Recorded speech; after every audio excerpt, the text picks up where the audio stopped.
Live, live, live. Give it a second. See if a couple people pop in here. Let's see here. Uh, so we'll give it a few minutes and let a couple people pop in real quick, and then hopefully they'll pop in before this little haunted walking tour takes off. Kind of watching to make sure.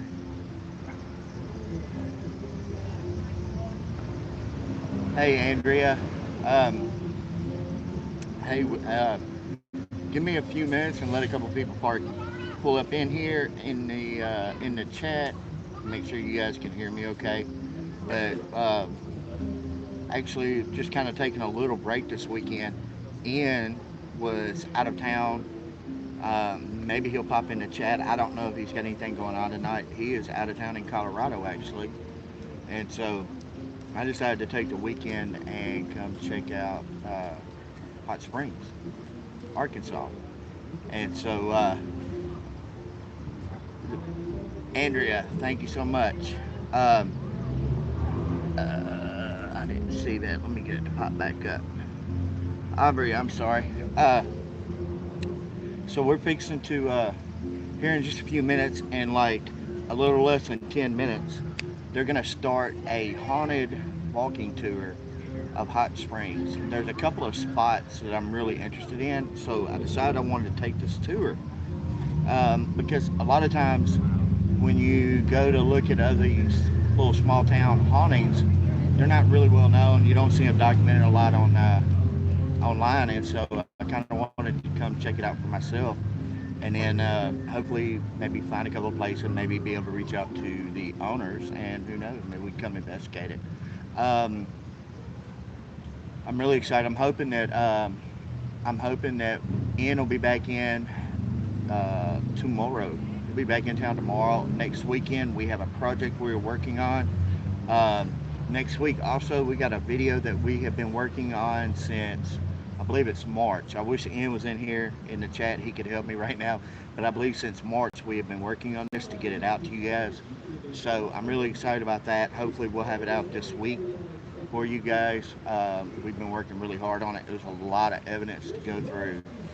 Um, but anyway, um, I'm really excited here. This thing's going to take off. I don't know how well my signal's going to be over here. Of course, I am a few hours away from home, so I'm just going to play it by ear and see how the signal does. And I believe the lighting will be okay. I don't have a light with me, and so we're going to be doing that, and we'll. I've heard that it's got about 8 or 9 different stops on this little haunted walking tour. So I'm kind of curious to see what all they are going to show us. Uh, but I want you guys to come along with me live and check it out for yourselves. That way, if you ever do get down this way, be sure to stop in because I've also I talked to the guide a while ago, and he said it's always changing. Like new stuff's being added, new information's being added all the time. And so anyway, if you're ever in the area, be sure to stop and check this place out. This place is so full of history. I mean, this town was like Vegas on this side of the country back during the day of the mobsters and the Al Capones and all the gambling and organized crime and stuff like that. So, um, being that this was a big casino town, and before that, of course, Hot Springs was known for its healing waters. A lot of people came here. A lot of people got sick. A lot of people died because they thought that the uh, the springs actually healed them of their illnesses. So got a lot of death here, a lot of dark history here. But the town's really cool. I absolutely love this place. I came a couple of times last year just for a vacation to get away, and it was absolutely awesome. I love this place. It's really neat. Just a lot of history, and everybody on the channel knows that, guys, I love history. So Anyway, it's definitely worth looking at. I hope you guys are doing good, and I'm looking. I'm trying to stay a little bit further away from the up front where the tour booth is and where it's going to start at, because there's a guy, a street entertainer, playing some music. I don't want to get a copyright, and he's covering a lot of really good music. So anyway, we're going to stay kind of further back at least until it starts, and then I'm going to get right up on the tour guide. That way you guys can hear everything he's saying, and then you guys be sure and comment and let me know what place you found the most interesting. I've kind of got an idea of two places that I do know about here that has a lot of history to it, and one of them I know that I'll never be able to get in and investigate, or nobody will actually, but there's still a couple of other places. So uh, anyway, be sure to leave me a comment. Let us know which one you would like to really see us try to actually get in and investigate, and we'll see what we can do. Whichever ones you guys vote on, and I'll probably do that. I'll probably put a poll out maybe next week or something and let you guys vote on it. And whichever one you go with is the one that we'll reach out and see about investigating. Um, a lot of people, in these smaller towns like this that have these places, they are apt to actually letting you in, especially if you're willing to donate money to their cause or to their building or whatever for the they'll let you in and let you investigate it. And so sometimes that's just what it takes, and and we'll do what we can to try to get in. There's a few places that I think would be pretty interesting to investigate. Um, and this is kind of like out in the middle of the sticks, guys. Like, there is nothing on the way over here. Once you get out of like Little Rock coming into Hot Springs, there is nothing on the way here. And so, but yeah, guys. I mean, weather's perfect, man. Nice and cool. It's a little humid, but it's a good night. I'm pretty sure that the traffic will die down pretty soon, and while we're doing this tour, so it won't be so loud, and it'll be pretty easy for everybody to hear. So um, let me see. We got about we got about 3 or 4 minutes, and then we'll move up towards the front, and head on down to the tour. Just wait till you guys. I'm not gonna say anything now, but just wait till you see. I believe it's gonna be the second stop that we make on the trip, and the place is massive. It's huge, and you are not gonna believe the story. I'm pretty sure that he's gonna tell you about the same story that I did read on the place. Now, this place is one of the more well-known locations here in this part of Arkansas. Um, Actually, if I had my choice on the two probably most active haunted locations in the state of Arkansas, I think I would go with the Eureka Springs being the first, and then Hot Springs following right behind it in second. And and I don't know, it's gonna be pretty exciting to see what all they've got here that they believe is haunted. And a little bit later on, I'm not really gonna talk. I'm not gonna really talk about it just yet because we've got a big project coming out. But this is gonna play a really important part into a project that we're doing for you, and you guys will find out more about it.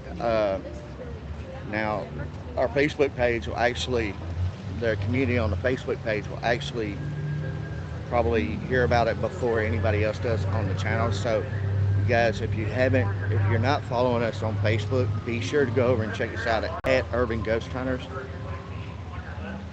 And guys, I'm fixing to stop talking because the guy's just starting to talk, and I want y'all to hear everything he's got to say. Okay, so let me get ready to Let me get ready to turn the camera around.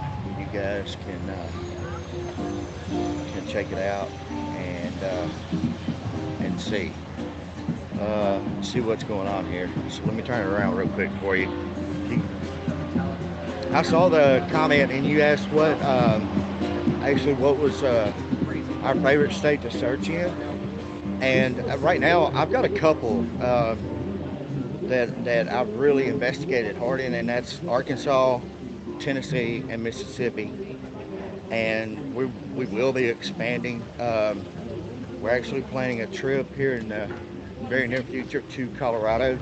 Uh, got a couple places out there that we're going to investigate. We're supposed to be doing a collab out there, and then we've got a couple places around Illinois and Indiana that we're supposed to be investigating over the next couple of months.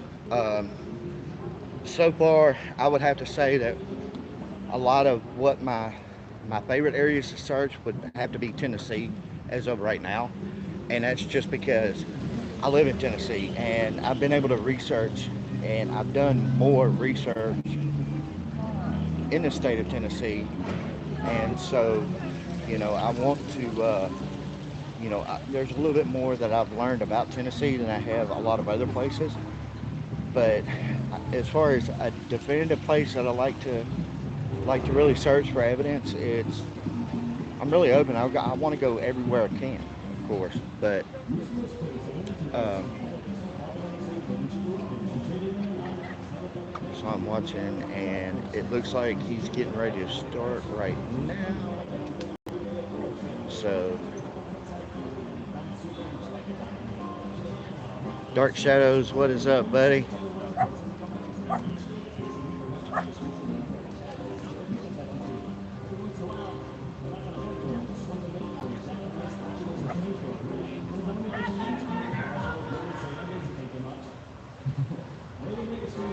All right, I'm just watching to see where the guy's going. See if he's coming. I think he's coming around. But yeah, actually, man, that is awesome. That's all you can do. Just keep doing good. Keep kicking every day. All right, so I'm gonna turn around and I'm gonna get quiet where I can turn around and let you guys pay attention. Okay, I'm gonna stay close. If you got a question while we're on the tour, just go ahead and shout the comments out. I'll see them and I'll try to answer them real quick. Okay. All right, let's turn the camera around. Sorry about the shaking, guys. So give me just a second where I can get it up for you guys. Okay. All right, so we're gonna ease on up this way.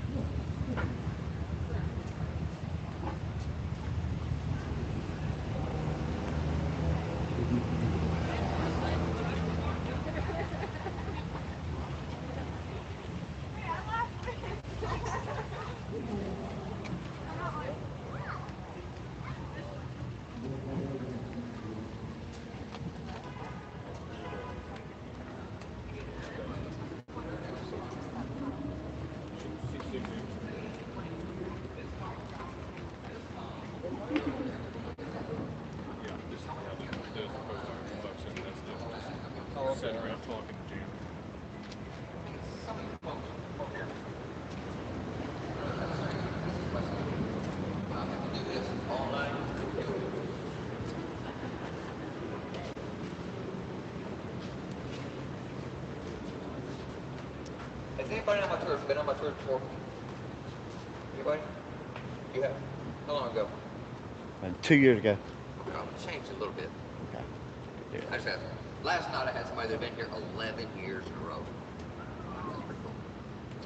Are there any little ones in the group tonight?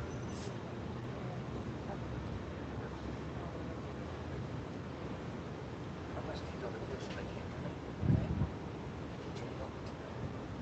Watch behind my back all night. Just if y'all step up behind me, point, I'll quickly pull get away and let on the shit.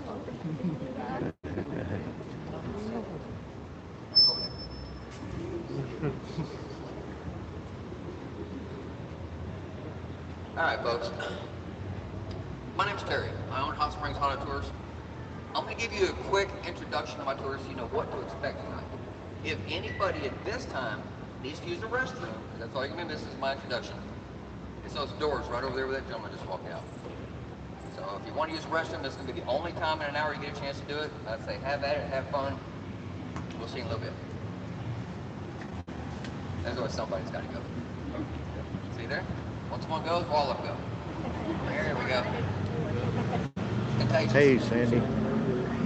All right, when I started my tours 11 years ago, I wanted to give people more than just a Google search type of tour. I want to give you stuff you couldn't normally find on your own. So I spent 8 months researching what you're going to be learning tonight. And I started off that research by reading every newspaper ever printed in Hot Springs, from 1836 to the present. That took a while. I studied every death certificate, every obituary, every police report, and every fire report ever written for downtown Hot Springs. 8 months, like I said, it took me a while. I knew this gave me the facts that I wanted, but there was a lot more that I wasn't finding there. See, for about 30 years, Hot Springs was considered the most corrupt town in the United States. And I knew with all that corruption,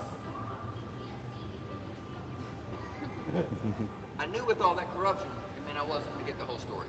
Not by the newspaper, not by the police. But to get the whole story, what I did is I visited nursing homes.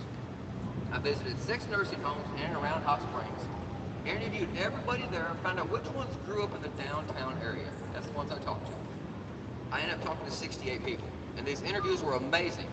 For the simple fact that, yeah, I started getting the exact same stories. When you're talking to people that grew up in different decades, they don't know each other, but they're still telling you the same details or the same events, you've got to believe what they're saying. I mean, everybody can't just happen to make up the same story. So now I had it, the facts, the myths, the legends. Right now, I am the only fully accredited haunted tours company in the United States. I got my accreditation 8 years ago. What that means is teachers that take my tour now can get credits for their continuing education just by taking part in my tour. I think I've had 856 teachers so far. Tonight, we're going to be stopping at 5 locations. Please take photographs at these locations. I say that because at one of those locations in particular, people get photographs at that spot, I'd say just about every night. 99% of the time, somebody's getting a photograph at this spot. So when I stop and we start talking, get some photographs. Also though, at that same spot, I'm going to warn you right now, physical things happen to people there quite a bit. When we get to this spot, if you start feeling sick to your stomach, if you start getting dizzy or getting a headache, don't freak out about it. When we leave that spot, the feeling goes away. It's just while we're standing there. The only reason I say anything about this in advance is it's self-defense. If you feel like you're going to throw up, tell me so I can close my eyes. Thanks, sure. Okay? I can't handle watching somebody throw up. You do it, I'm going to start doing it. When I start doing it, the tour's done. So just let me know if you're going to make a mess. Okay? Please hold your questions till the end of the tour. I try really hard to finish on the hour. That way, if anybody has babysitters or dinner reservations, they don't have to miss it. Okay? I'll stick around at the end and answer questions as long as you want. That way, the people that need to leave can leave, and all they'll miss is the questions. They won't have to miss any of the tour. Fair enough? First place we're going to be talking about tonight. Your castle on the hill back here behind me. I say castle because for about 30 years, that's what the troops called this place. They referred to it as the Castle of Death. They were scared of this place, and they had good reason to be. See, this is actually the old Army-Navy hospital. It was built in 1887 to be the first government-run military hospital in the United States. This was a role model for what we now have called the VA hospitals. First World War came and went, they didn't have any problems. But they quickly found out that was just because nobody knew about the place. They only had 600 patients for the entire duration of the First World War. So by the time the Second World War started, that had all changed. They had been sending out ads, magazines and newspapers talking about the facility. As I found these ads, I realized there was something a little strange about this place that I didn't know about. Every ad that I found featured a comment or a photograph on the morgue in the basement. That was what they were most proud of in this hospital, the morgue. So I did some digging. Come to find out, they had good reason to be proud of it. It was the first refrigerated morgue in the world. First one ever. Until that point, all mortuaries, morgues, funeral homes, hospitals, they all kept their dead bodies cold with blocks of ice. they would surround the bodies with. As the ice melted, they replaced the blocks. This place is now refrigerated. They thought they were fancy, so equipped to hold 75 bodies. Thought that'd be enough. They were wrong. When the deaths started coming into this building, it never stopped. They ended up with a higher death count in this building back here behind me than any other building in U.S. history. Any other building. And it was all because of one mistake that they kept doing over and over. Quarantine. They didn't do it. Nobody today can understand why. It didn't make sense. They got troops coming back from all different parts of the world with diseases they had never heard of, and they didn't think to quarantine these guys. So now, every time somebody checked in with a deadly contagious disease, everybody got it. This happened over and over for years. As an example, all right, I found some medical reports from this place, and I read them like a book. It was great. 1941, a guy checked in here with what he thought was a sprained ankle. The medical report said it hurt when he put weight on it. The doctor checked his ankle. He said, it's swollen, but I'm going to keep you overnight just so I can check the swelling and movement before I release you tomorrow. The next day, this guy's medical report now states he's too sick to get out of bed. The doctor said, well, that has nothing to do with your ankle. We've got to keep him run some tests. 2 days later, by the end of the week, him and everybody on his floor was dead. Entire floor. By the end of the following week, 90% of the people in this hospital were now dead.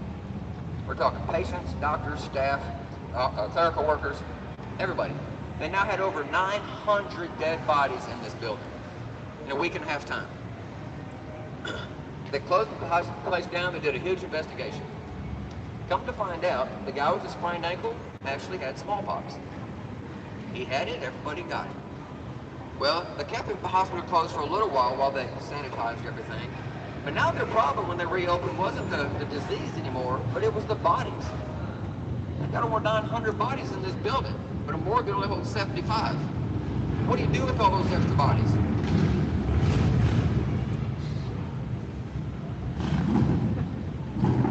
Wow. Sorry.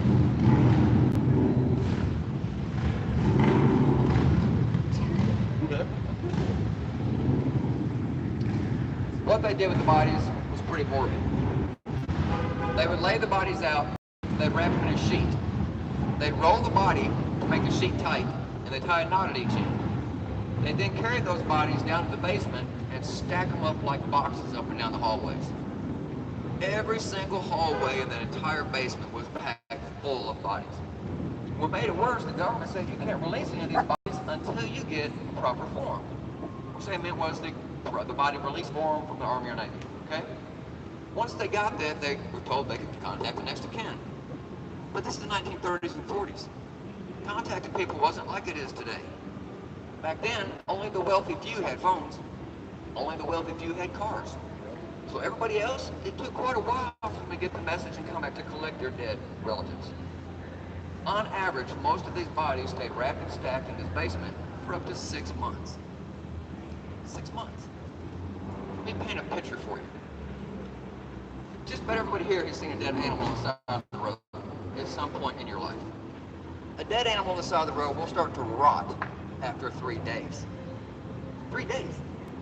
So just imagine what 900 human bodies are going to look like in this basement after 6 months. It was terrible. And this went on like this for years. Finally, 1954, Washington, D.C. sent an inspector down here, so we've had way too many deaths in this building, find out what's wrong and fix the problem. Finally, he walked through the buildings, he then made everybody leave. While they were standing outside waiting, he put chains and locks on the doors and said this place is closed permanently. The letter he sent back to Washington was simple and to the point. He said, while inspecting this facility, I had to go to the basement. In the basement, I had to wade through ankle-deep slime walking from one end to the other. He said, all these bodies down here have started to liquefy, and they're all putting off this grayish-black pudding-type substance. That's what everybody was walking through in this building. That's why they shut them down. Now, they stayed shut down for several years. The only reason they have reopened is because the people that own it now wanted to buy it. Our government was so desperate to get rid of this castle of death, they sold them this huge hospital that you're looking at, packed full of equipment, for $1. $1. And to show a sign of good faith after they got open, the government refunded that dollar. So if you walk in that front door tomorrow, look on the left-hand wall about 6 feet in. You'll see that old dollar bill frame and hanging on the wall. They're proud of the fact they got it for free. I like it because of what they did there. They became known as Arkansas Career Training Institute, ACTI. And what they were is a training facility for disabled people. If you're mentally or physically disabled, you can stay there absolutely free, learn a new career. But it's these students and staff that were calling me 24 hours a day, 7 days a week. And I always knew when it was them calling, because when I'd answer the phone, they'd either be yelling, screaming, crying, or cussing. Period. And I mean, they gave me everything.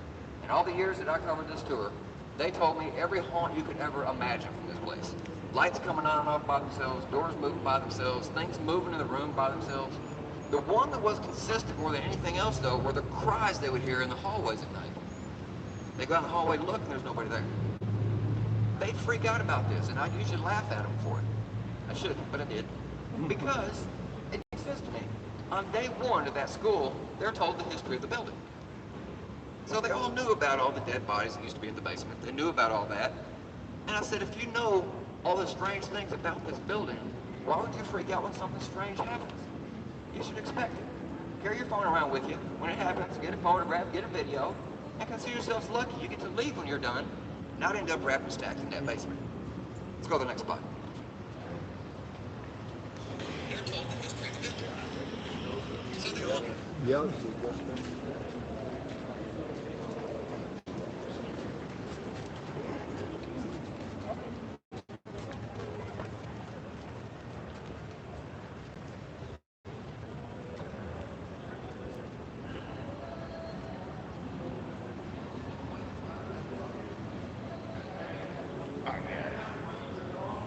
All right, guys. Hey, Sandy. Aubrey watching from Mississippi. I'm actually supposed to be getting back down to Mississippi here really soon. We're actually supposed to be reinvestigating at the old Southern Funeral Home again. Hopefully either the last weekend of October or the first weekend of November. We gotta get with the owner, Donald, and see which date we're going to be able to get.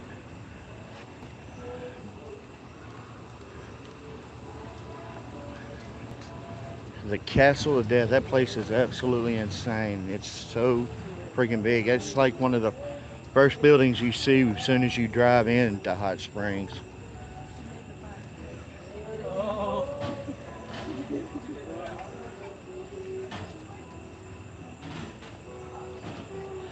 Oklahoma, that's the place that we need to check out, Sandy. We have not been. I've driven through several times when I worked at FedEx, but like I said, I haven't had a chance to make it out that way to investigate. But with Ian here now and investigating with us and working with us, it's going to be a lot easier to get to a lot of these places and film and be able to go travel a little bit more.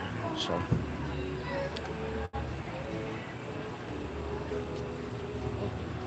I smell some good food.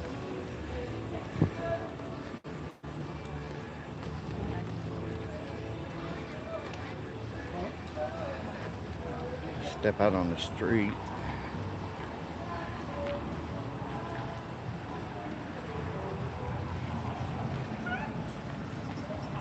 Rory, hey. So now I guess we're making our way down to the next stop. It's one thing that I'm really personally liking about this tour is, I mean, this guy goes really, really into depth on the history. So it's pretty impressive. Now we're back out on Bathhouse Road, guys, and see all the old bathhouses from the early 1900s. Let me ease on you.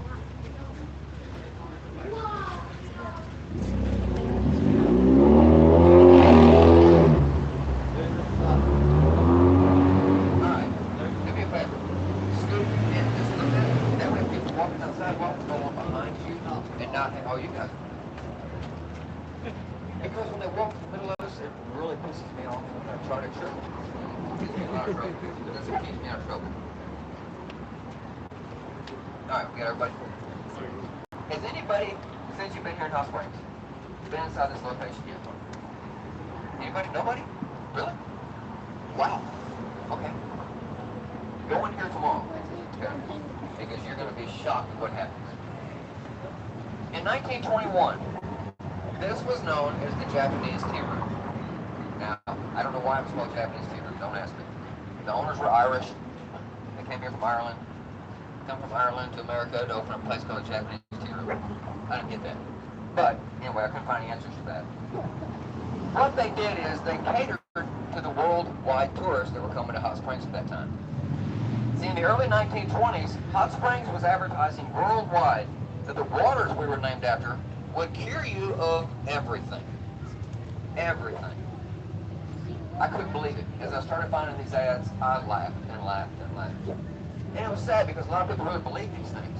For instance, one I saw in an old Life magazine, it stated that in Hot Springs, Arkansas, by bathing in our waters, you can use it to remove leprosy and skin cancer. Like you're gonna wash it off? I couldn't believe it. But people did believe it. They were coming in by the thousands. Wow, hold on.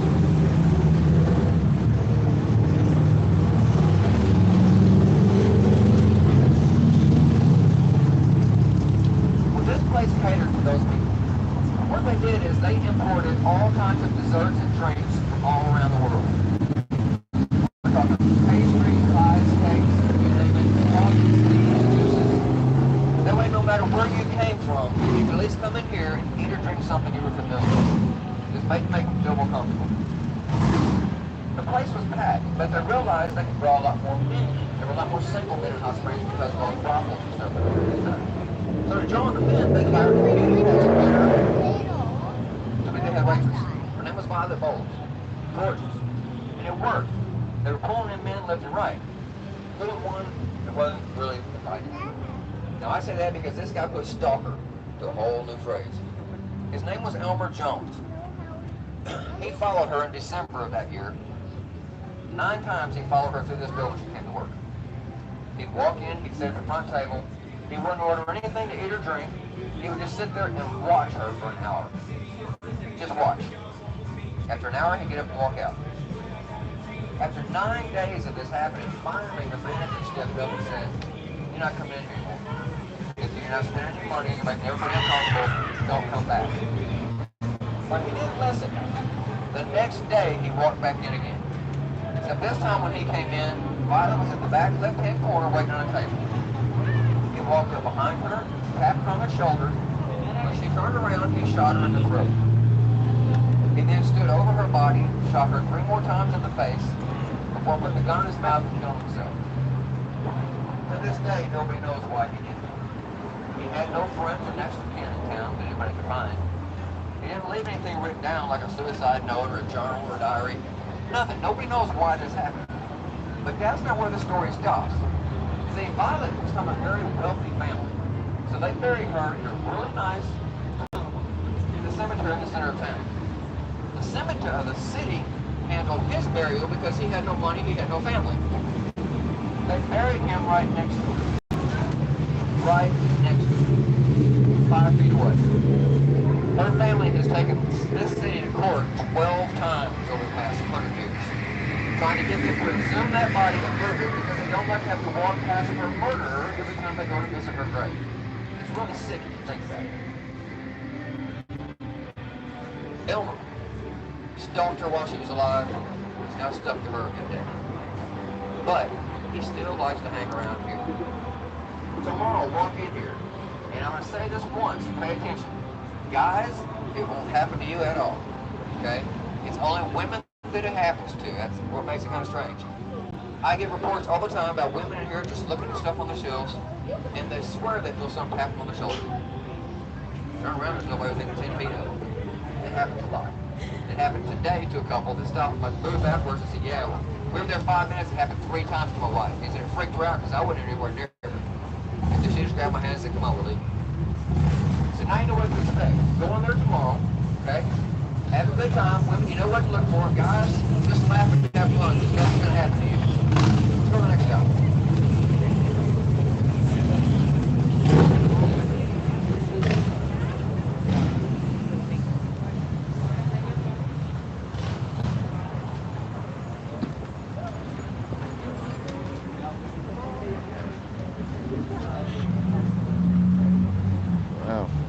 Alright. See if we can ease up to the next spot there. I know that, but that's what I needed him to know. So that's when I went back and I'm like, I said,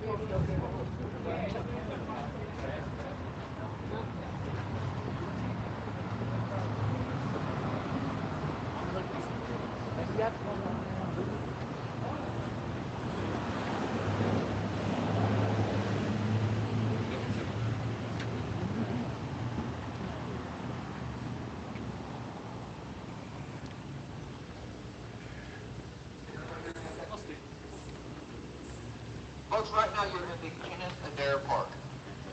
Now what makes this park so special was the way it started. For about 120 years, this was simply the Stagecoach parking lot. Okay? It was owned and operated by the Savoy Hotel. The building is still set up the way it was then.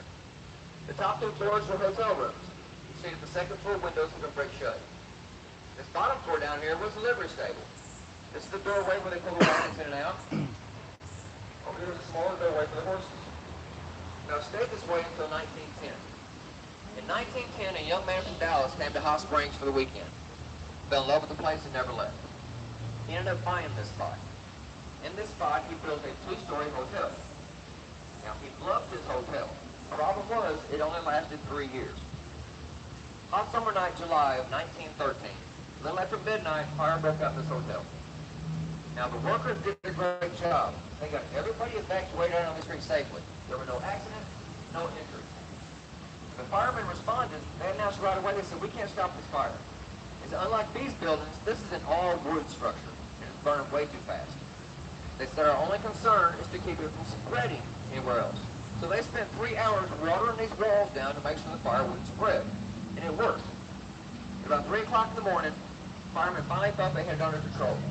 They decided they were going to step out on the street where everybody was gathered around to watch, and they were going to start celebrating what they thought was a job well done. But that was too soon.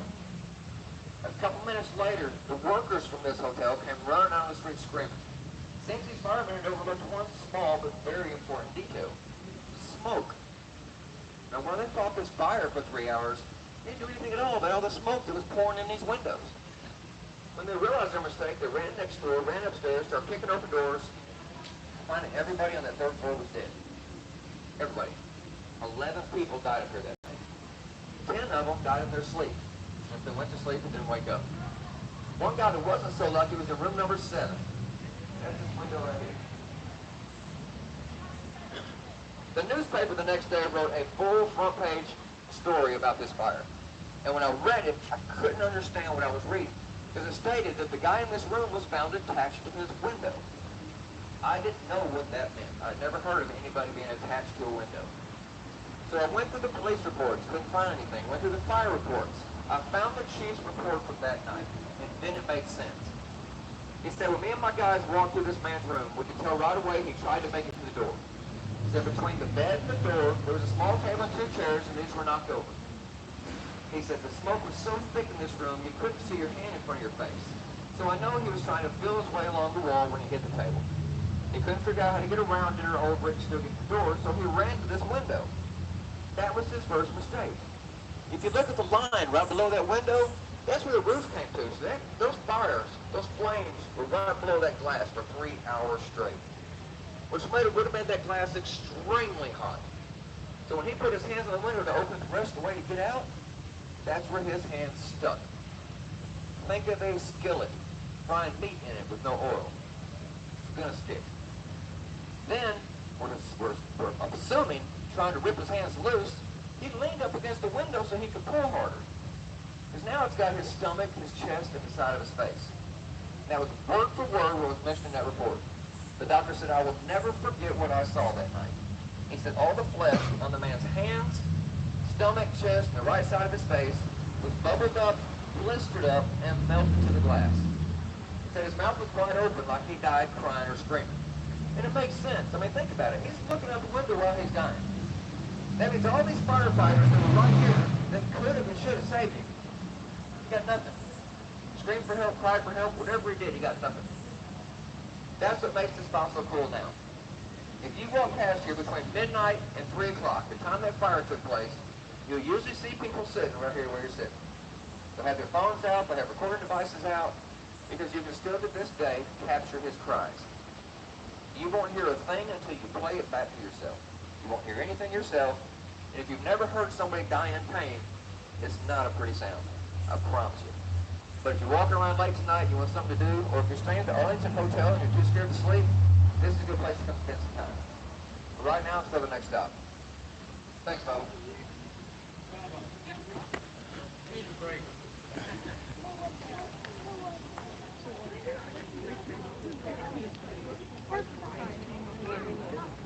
What?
Hi guys. Hi. How many?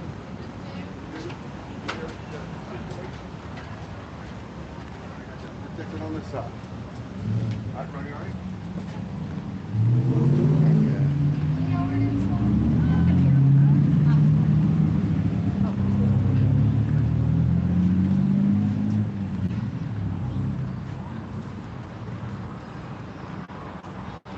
There it is, Al. Up there, up ahead.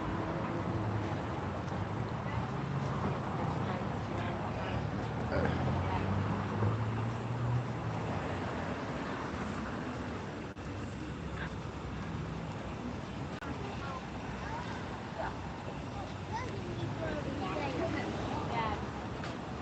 looked at that sign and I thought it said Holly Springs. Yeah, I keep wanting to call this place Holly Springs. Yeah, you're probably right.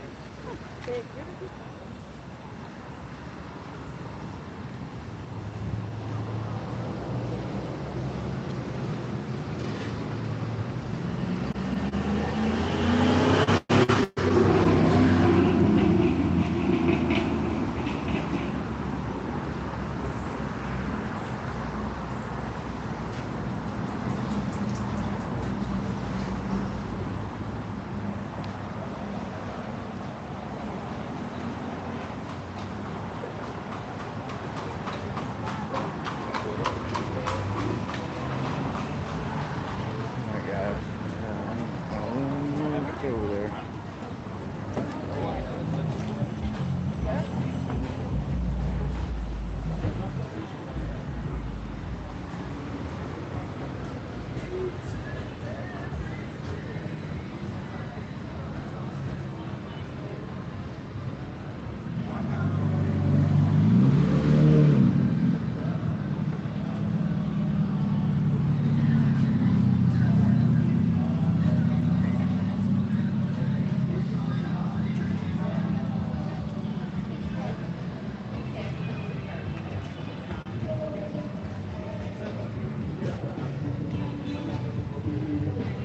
The haunted Arlington Hotel, guys.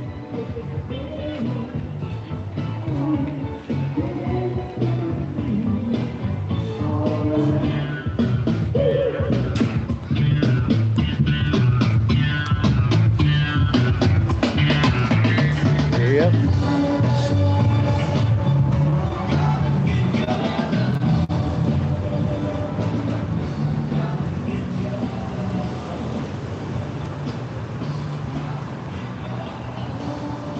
Arlington, complete with a horse-drawn buggy.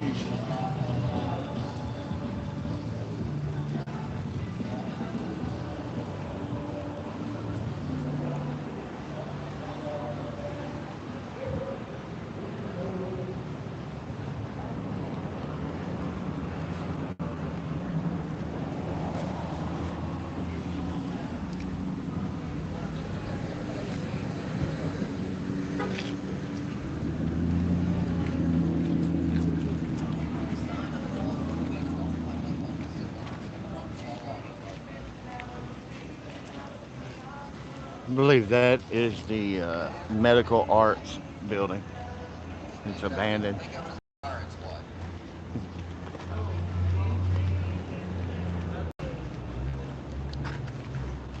Did you folks pay for tours? It's $15 each.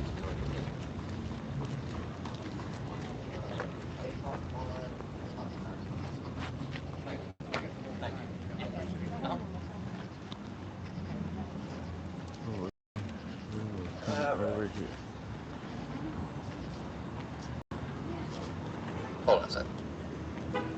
Can I help you, sir? Okay. I'm just checking up. Already had to run a few people off. That's fine. Stickers.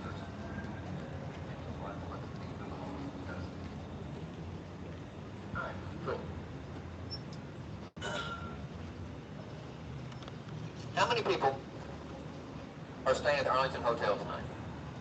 Raise your hands up high. Let everybody see you, because they may never see you again.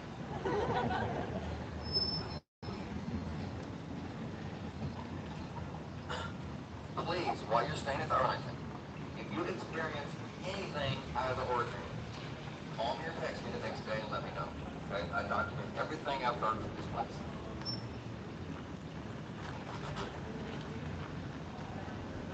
Can you hear me? Can you hear me okay? Yeah. All right. In the 11 years I've been doing my tours, I have heard thousands and thousands of reports in Arlington. What's really cool about it is none of the harm that happened in this building happened because of anybody that has died in this building. Does that sound strange? I thought it did at first. See, what it is this isn't the first building in this spot. The original building was a tall two-story motel, and it burned to the ground. In the fire, 8 people burned to death. People swear up and down it's those 8 people that are now haunting the Arlington Hotel. The rubble was literally cleared off of that spot. Trucks came up and were hauling off the debris and the smoke and rubble. They also threw those 8 dead, burnt bodies in the backs of those trucks and literally took those bodies to the dump. No burial, no funeral, nothing official was ever done here. That's why people swear that they're still here. What I do here to make things a lot more relatable to everybody is I share with you folks a haunt, not that I've researched or read about, but one that one of my customers had told me, okay? So it's easy to relate yourself to it because it was somebody leaned up against this wall, just like you, that told me this story, okay? The one that always comes to my mind when I talk about saying this story was an elderly couple about 2.5 years ago. When I said, is anybody staying at the Arlington? Well, this couple raised their hand. I said, like I said tonight, if anything strange happens, let me know. And this gentleman said, well, something strange happened. I said, oh, all right. I said, would you mind sharing? This is an older guy. He said, me and my wife came down here for a Bible study. He said, I'm a Methodist preacher. He said, I've been preaching for about 25 years. He said, we drove 10 hours to get down here. He said, so when we got here, I was tired. He said, I told my wife, no shopping, no sightseeing, no restaurants until I at least get a nap. They got around to Arlington. He said, we didn't unpack our bags or anything. We climbed the bed, turned off the lights, and we're just going to take a quick nap. He said, I was just about to sleep, and I felt somebody elbow me.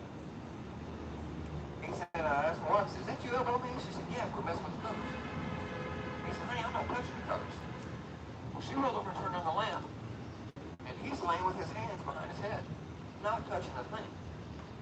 She said, that bothers me because I know I felt somebody pulling on these covers. He said, well, let's just leave the light on and see if it happens again. He said, if we wouldn't have done that, he said, I wouldn't have experienced it. He He said, because it moves so slowly at first, you wouldn't have recognized it. He said, our cover's right about our chest. He said, over the next 5 or 10 minutes, these covers were slowly, inch by inch, being pulled down off our body.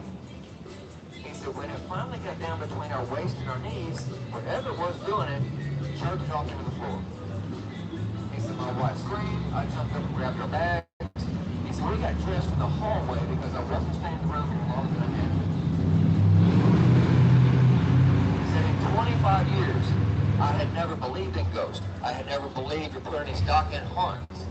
He said, now after one night here, I'll never deny it or doubt it again. He said, I'll leave. I'll never go back in this place. Ever.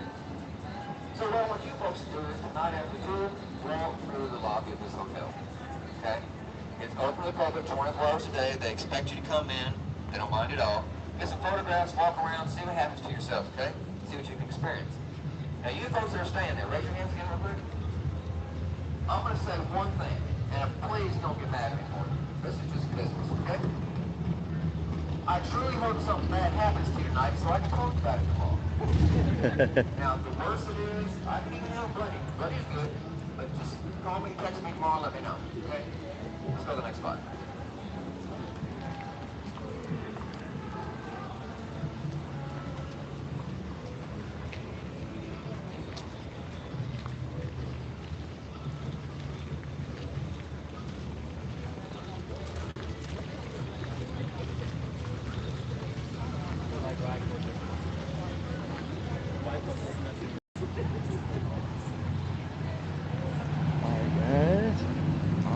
To the next.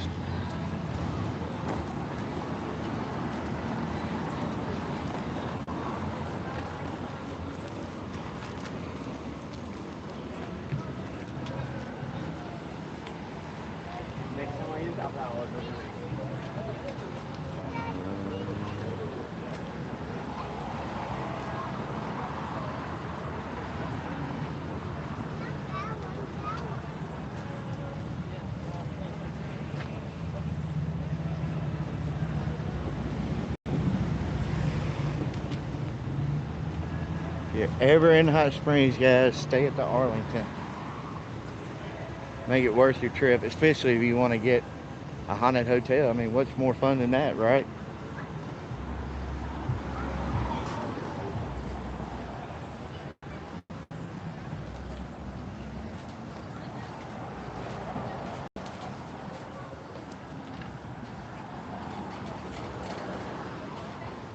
It's got plenty of shops.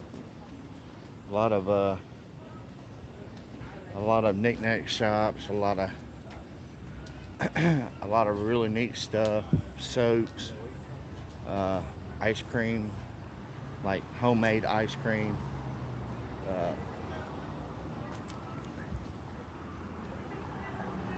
and home to the Mountain Valley Spring Water Bottling Company, which makes the best bottled water in my opinion. Usually when I come over here, whoop, it's straight ahead, matter of fact, right there. I usually come over here, I usually buy a few cases of it at a time. Just because you can get a lot cheaper there than you can back in Memphis. Place been around well over 100 years. Inside's got a whole complete museum. I may actually go through it tomorrow and walk through the museum part of it.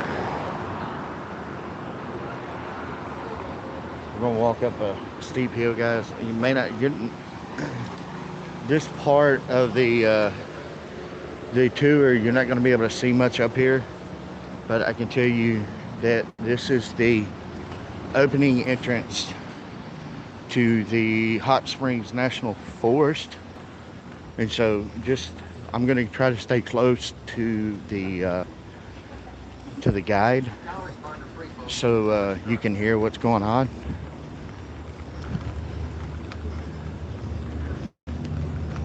Doing this every night lets you know how old you get. When I started these tours 11 years ago, it didn't bother me at all to do this. Now I get out of breath every time I come up the hill. All right. Everybody, back up just a little bit, please. You guys be okay. Nobody else will get hurt to get first. What I mean by that is, you saw the car come through here. See how they run over this wall? Behind me, in that building, is Rolando. Rolando's is a restaurant. The owners are from South America.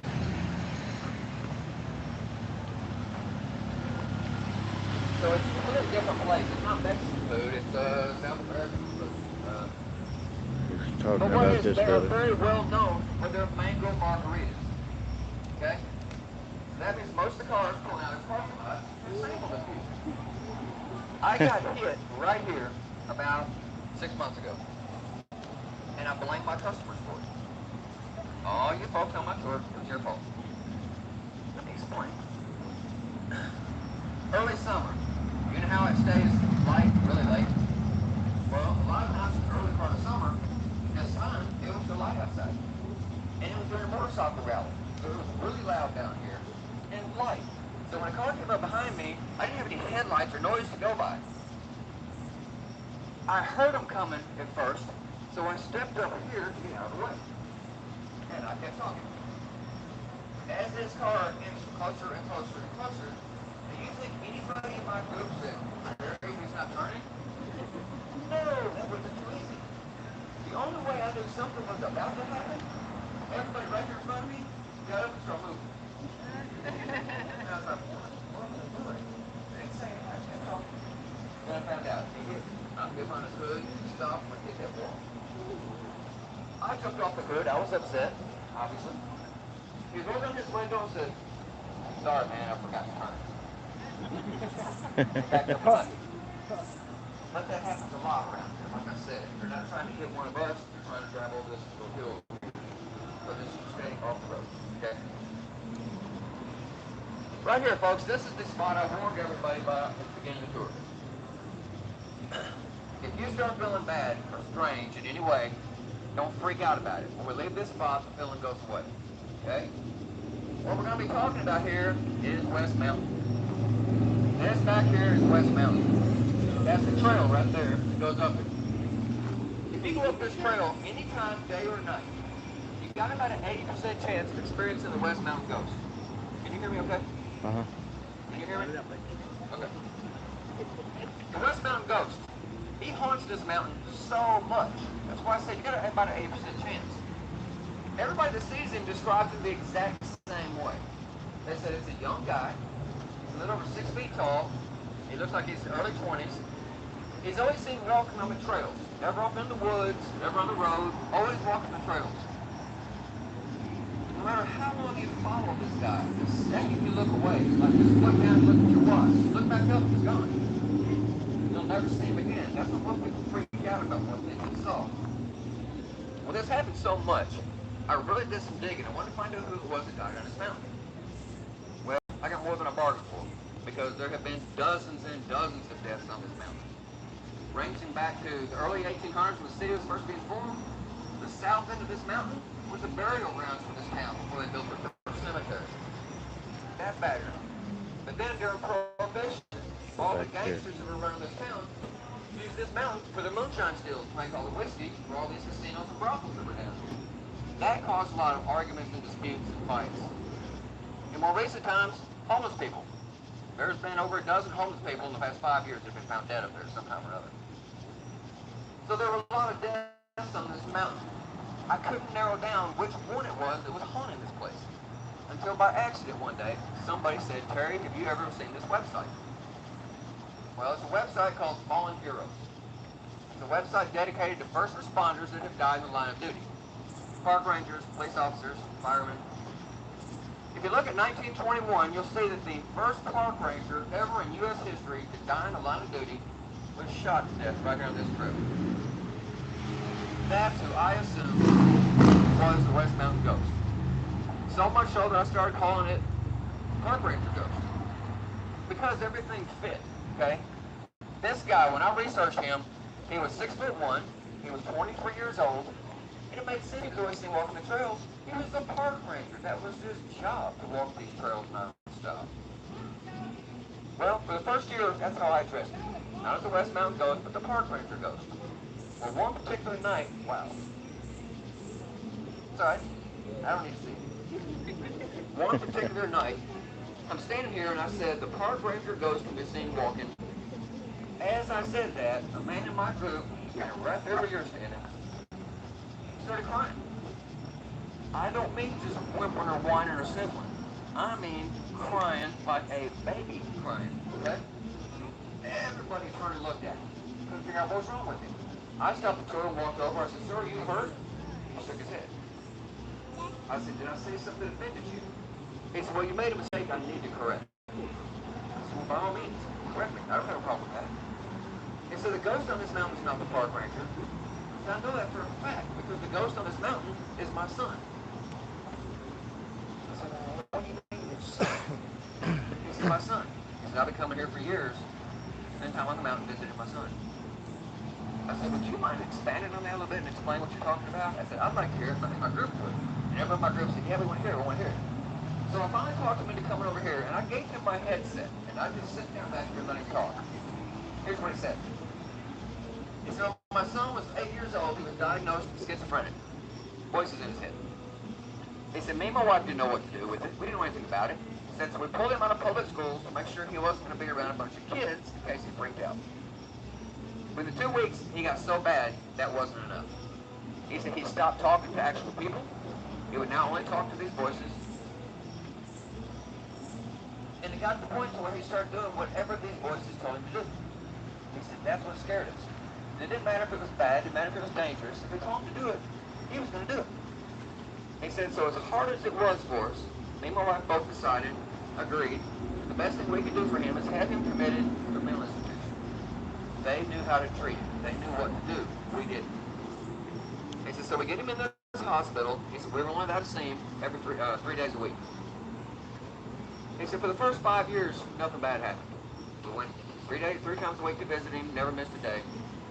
He said, one day we got to talking on the way and realized we as a family had never went on a vacation. Every year it was always something. Something would come up and we'd say, we'll wait and do it next year. He said, well, that waiting until next year will now never happen because our son's in the hospital. He said, my wife was crying about it when we got to the hospital. The psychiatrist asked what was wrong, we told him. The psychiatrist said, that's going to change right now. He said, I rely on his good thoughts and memories to battle this. He said, I'm going to sign him out on a 3-day pass. Take him somewhere for his first vacation.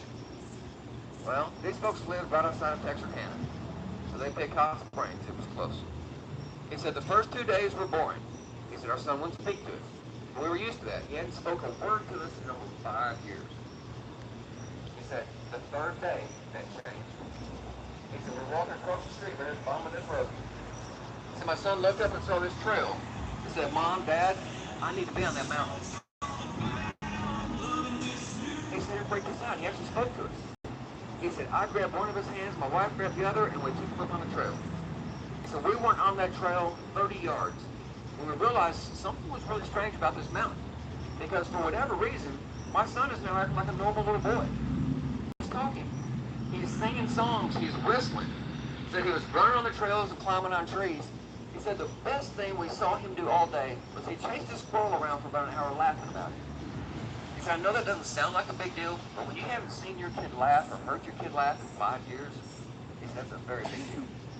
He said, we stayed on this mountain until it got dark. We finally worked our way down the trail. We got to right here about stepping on the road, and my son jerked up my hand and started crying. He said, please, Daddy, don't take me off this mountain. I like feeling normal for a change.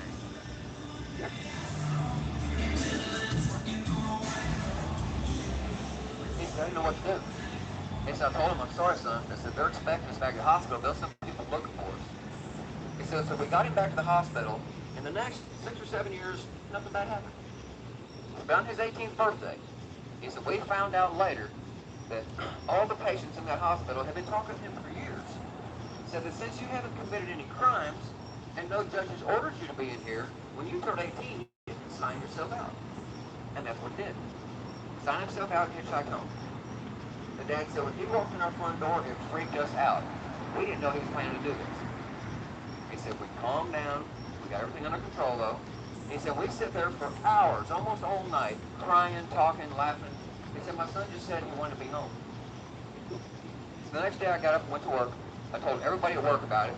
I couldn't wait to get home to my wife and my son. First time in years. He said, when I got home that afternoon, I walked in and I found my wife stabbed to death in our kitchen. He said, there was blood everywhere. It was on the walls, it was on the ceiling. He said, whoever did this to her chased her around that room, stabbing her, slicing her, cutting her, until she finally just bled out and dropped right here beside the table. He said, in the next doorway, going into the dining room, my son's sitting there.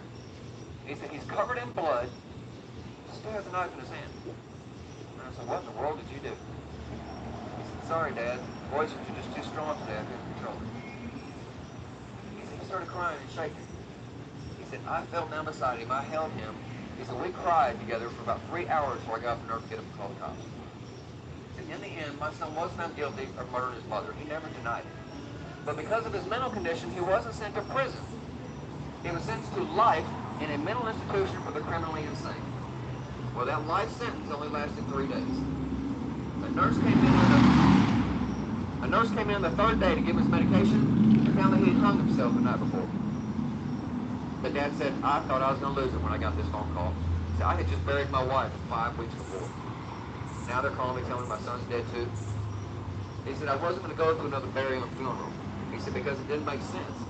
My son, as bad of a childhood life as he had, I only remember one day he was happy. He said, that was on this mountain that day. He said, so I had him cremated. I brought his ashes back here to this mountain. I walked on every trail I could find sprinkling his ashes, just hoping that if there is an afterlife, maybe with his ashes being here, he'll always feel that peace and happiness he felt that one day on this mountain. He said, I'm sorry for scaring people. That wasn't my plan. This day comes back every year on the anniversary of his son's death. And every year, I hate doing that tour for him. Because when we get up there and I start talking, he starts crying. And he cries nonstop until we leave. At the end of the tour, when everybody else scatters and goes their own way, he doesn't. He always follows me back down to my ticket booth. When I get down there, he starts crying again and hugs me and says, thank you for keeping my son's spirit alive. I'll see you next year. Seeing what this mountain means to him is why it means so much to me. Tonight after the tour, if you folks want to go up on this trail and check out the West Mountain Ghost, here it is, have at it, have fun. Me personally, I can't get over the fact that as bad as his life was, this was that boy's final stop. Tonight is your final stop. Hope you enjoy the tours. If you have any comments or questions, I'll stick around. If not, have a great night and enjoy Haunted Hot Springs. Thank you.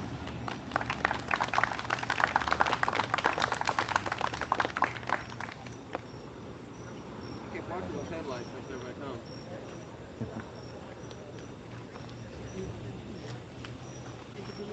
This is where you can all sit back and see who's right and who's not. There's no break on that.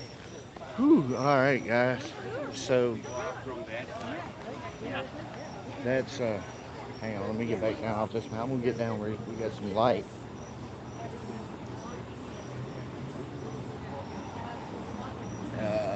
Let's get back down into some light here, guys. Whew, my eyes are just so light. I missed a couple of you guys' comments. I'm sorry about that. I saw Ian in the comments. Ian, you're in Colorado. Hang on just a second. You're in Colorado, but you know, as soon as you get back down, you know we're coming back. So I hope you guys heard the stories. All right, there was a couple of other places that he didn't happen to take us to. Let me see something real quick. And I'm not real sure. Maybe it was just because of time wise. I mean, I think we're going like an hour into it. Aubrey, let me see. Yes, it does, Aubrey. Yeah, it does. It does. I know that feeling all too well. It slowed us down a lot from getting out and going investigating. And a lot of places, you know, were trying to be really safe. They really didn't want to open it up to people to come in and really, like, you know, like really investigate and do that kind of stuff, you know, because of what this world's going through right now. So you know, it's been kind of hit or miss for us. We've got a couple of places that we are getting ready to get out. Sandy, we had a great time. I'm glad you stayed for the video. I hope you heard everything okay. I was kind of worried with the audio, and actually the first time going live really was on my phone, and I didn't know how the internet was going to do over here, but looks like everything did pretty good. Um, and so anyway, guys, I might go live tomorrow. I may come over and I may do like a walkthrough over at Mountain Valley, and I'm also thinking about doing the old Gangster Museum right down the street. And if they'll let me film that, we'll actually probably go ahead and do both. We'll do Mountain Valley Water and the Gangster Museum. Yeah, okay. But anyway, guys, so I'm gonna start making my way back to the car.